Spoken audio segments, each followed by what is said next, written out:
শেখ ফজলুল করিম সেলিমের ছত্রছায়ায় নায়িকা নিপুণ হয়ে উঠেছেন অপ্রতিরোধ্য। এমন অভিযোগ নিপুণের বিরুদ্ধে। বিষয়টি ফিল্ম ইন্ডাস্ট্রিতে ছিল ওপেন সিক্রেট। বাংলাদেশ চলচ্চিত্র উন্নয়ন কর্পোরেশন, সরকারি দপ্তর থেকে শুরু করে আইন মন্ত্রণালয়, সর্বত্রই ছিল তার দৌড়। নিপুণ এমপি বা মন্ত্রী নয়, শেখ হাসিনার সরকারের কোনো দায়িত্বেও ছিলেন না। তারপরও তার এই প্রভাবের উৎস কি, নৈপথ্য থেকে, বিষয়টি অনেকেরই জানা। তবে মুখ খোলার দুঃসাহস দেখাননি কেউ।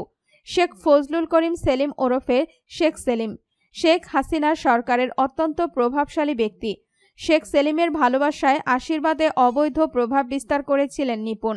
সরকারি বেশ কয়েক দপ্তরে ছিল নিপুণের রাজত্ব। এর মধ্যে অন্যতম রাজধানী উন্নয়ন কর্তৃপক্ষ রাজুক। রাজুক থেকে শত শত কোটি টাকা হাতিয়ে নেওয়ার অভিযোগ রয়েছে নিপুণের বিরুদ্ধে। নিপুণ সিন্ডিকেটের অন্যতম সদস্য রাজুকের উচ্চমান সহকারী মাহবুব হোসেন, সিবিএ নেতা। শেখ সেলিমের লোক হিসেবে পরিচিত তিনি।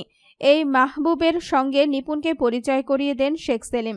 2016 সালের জানুয়ারিতে অভিজাত এলাকা বনানীর কামাল আতাতুর্ক এভিনিউতে নিপুণ গড়ে তোলেন প্রসাধনী ও লাইফস্টাইল কেন্দ্রিক প্রতিষ্ঠান টিউলিপ নেইলস অ্যান্ড স্পা। কথিত রয়েছে এই পার্লারটি তাকে উপহার হিসেবে দিয়েছেন শেখ সেলিম। 2022 সালের 28 জানুয়ারি বাংলাদেশ চলচ্চিত্র শিল্পী সমিতির নির্বাচনে চিত্রনায়ক জায়েদ খানের কাছে সাধারণ সম্পাদক পদে হেরে যান নিপুণ। তারপর প্রভাব খাটিয়ে নানা খেলা দেখান তিনি।